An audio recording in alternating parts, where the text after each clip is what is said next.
전 세계의 그 상위 1, 2권에 있는 회사들의 글로벌 은행의 자산 순위는 3,000조가 넘습니다.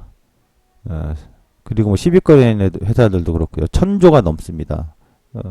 웰스파고 주식을 꾸준히 매입했다고 합니다. 웰스파고가 2014년도에 한때 1위까지 올라갔습니다. 왜 매수했냐? 그건 워렌 버핏 할아버지만 알겠는데 저는 이렇게 생각합니다. 은행주가 아마 워렌 버핏 할아버지가 좋아하는 것 중에 하나일 겁니다.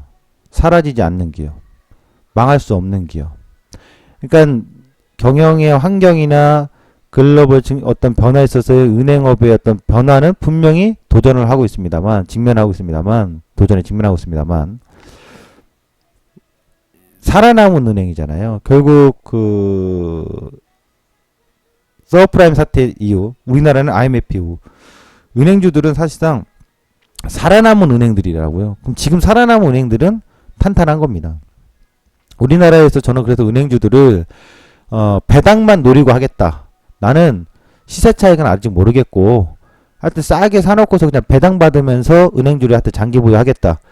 대찬성이에요. 왜? 대한민국 은행주들 특히 그 시중은행을 대표하는 4대 은행들은 뭐 하나금융, KB금융, 신한지주, 우리금융 이런 애들은 살아남은 기업이거든요. 과거처럼 우리가 뭐 위기를 크게 맞기엔 좀 애매할 거라고요. 미국 같은 경우는 한번 크게 맞았기 때문에 그런 가치적인 측면에서 워렌 버핏이 매입을 한 게 아니냐 저는 그렇게 생각해요. 배당도 많이 나오고요. 우리나라는 또 한 가지 역설적으로 보면은 우리나라 은행주들이 한번 IMF 때문에 휘청거렸습니다만 지금 문제가 된 건 가계부채거든요. 기업부채거든요. 공공부채거든요. 그래서 우리나라 은행주는 배당 보면서 사기에는 괜찮겠는데 그 한 가지 리스크가 있기 때문에 아직은 좀 저도 망설여져요. 뭐 최근에 증권사들 은행주들이 이제 반등 나오니까 3월 25일, 3월 후반부터 조정시 매수 관점 올라올 만큼 올라간 상태 매수 관점 얘기하고 있는데 저는 이제 저 PBR인데 저 내용을 보면 대부분 그래요. 밸류에이션상 싸니까 살아야 거지 뭐 이익계산세가 특별히 나오고 있다 이런 얘기는 안 합니다. 빌그로스 채권 왕이 마이너스 금리 시대에 은행주 패하라. 아까 보셨죠? 저 얘기는 귀담아 들으셔야 돼요. 일본하고 유럽이 마이너스 예금금리 쓰고 나서부터 어떻습니까? 주가 빠바방 빠졌잖아요. 공포심리를. 그러니까 빌거스 채권왕이 말은 저 말은 사실일 가능성이 높다. 천년지명인 거죠. 그거 참고하셔야 돼요. 그래서 은행주가 역시 향후에 마이너스 금리 갈 때는 역시 시세 차익이 어떤 노리기는 어렵다. 근데 왜 오바마는 샀을까? 오바마라네. 워렌 버핏 샀을까? 요거에 대해서 하여튼 좀 더 저도 생각을 해봅니다. 미국 대형은행 분할하자 목소리 커집니다. 그러니까 전 세계적으로 예전에는 은행주들이 대형화됐어요. 상업은행과 투자은행이 합쳐지면서 대형화됐거든요. 근데 지금 JP모건 체이스에서는 쪼개기 들어갔어요. 주주총회에서 양권을 내놓기 시작했고 다른 은행 대형 은행사들도 고려를 하고 검토하고 있다는 얘기입니다. 근데 한때 우리나라의 전임 대통령 이명박 대통령 은행 대형주를 대형화를 해야 된다. 시대에 참 뒤떨어진 선견지명이시죠. 미국은 지금 대형은행들을 쪼개려고 합니다. 그러니까 이 얘기는 실적으로 그 전에 상업은행과 투자은행이 합병해가지고 큰 덩치가 크면 은행주의 은행업이 좋은 거다. 이렇게 했는데 지금은 다르다고요. 그렇다면 미국을 따라가는 우리나라의 어떤 시스템으로서 법률도 마찬가지고 특히 경제 시스템에서는 우리가 미국을 많이 모방할 수밖에 없어요. 미국에서 이러한 경제 시스템, 이러한 제도를 했다. 경제 정책. 그럼 그걸 따라간다기보다 우리가 벤치마킹 하거든요. 그럼 미국의 대은행들 분할하는 거 쪼개는 거 관심 있게 공부 좀 하셔야 됩니다. 웰스파고를 보면요. 이거 뭐 글로는 왜 써 있어요. 예. 웰스파고를 보면요. 웰스파고 주가가 최근 2015년 전년도 하반기부터 빠지고 반등 주고 빠지고 우리나라 주가 빠질 때 거의 동일하게 빠지고 있죠. 이게 이제 최대 2012년 양적하네. 2011년도 주가 빠졌다가 다시 올라갔을 때 이 추입니다. 고점 맥점 맞아서 빠지고 있죠. 하단은 여기 전고점에서 약간 브레이크 걸까 말까 하고 있죠. 그러니까 지금 상승 추이를 가고 있는 게 아니라 추세가 끊겨버렸잖아요. 이 시점에서. 그렇죠? 유럽은행들 봅니다. 유럽은행들은 양적완화를 했던 그 시점부터 지금까지 살아나질 않아요. 도이치뱅크, BNP 파리바. 오히려 도이치뱅크 독일 쪽이 더 좋은 거 아니냐? 프랑스보다.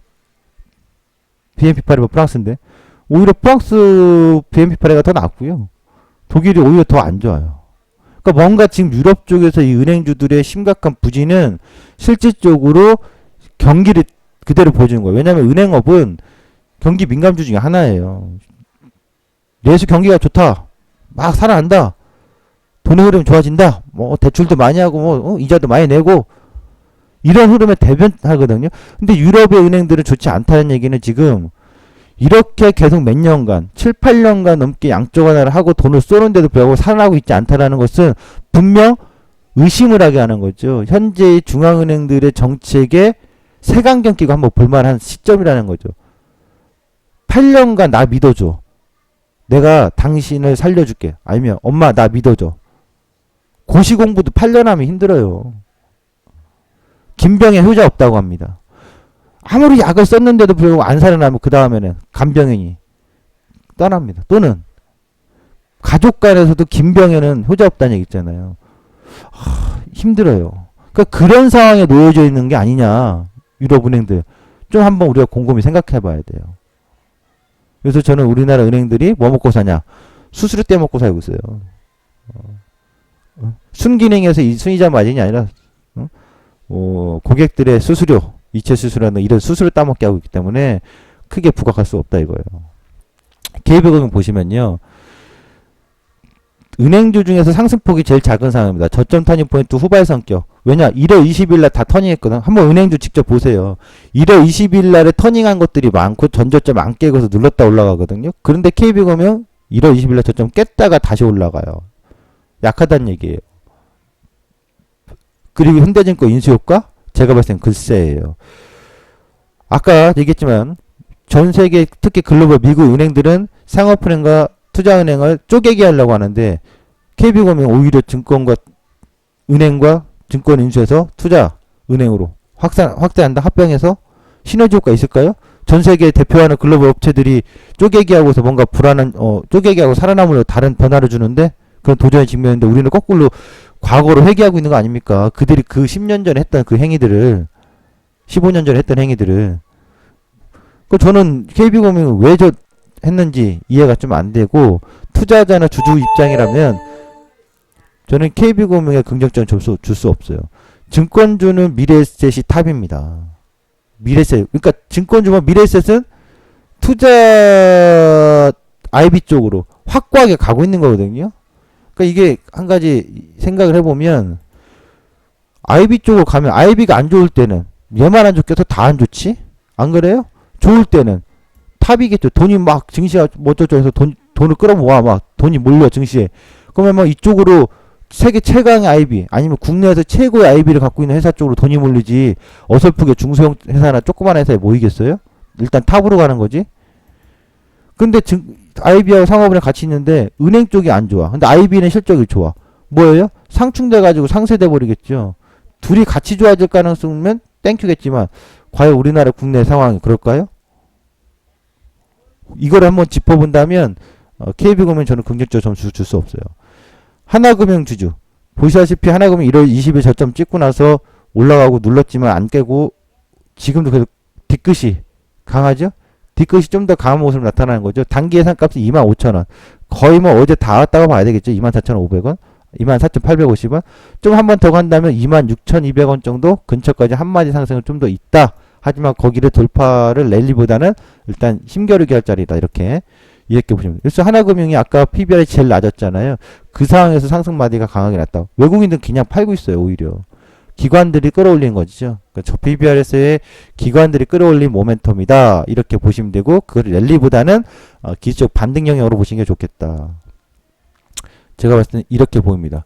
그래서 아까 그 이제 얘기했던 KB금융 저는 현대증권을 인수했던 거 보니까 인수한 내용들을 보면요. 그렇게 점수를 줄 수가 없어요.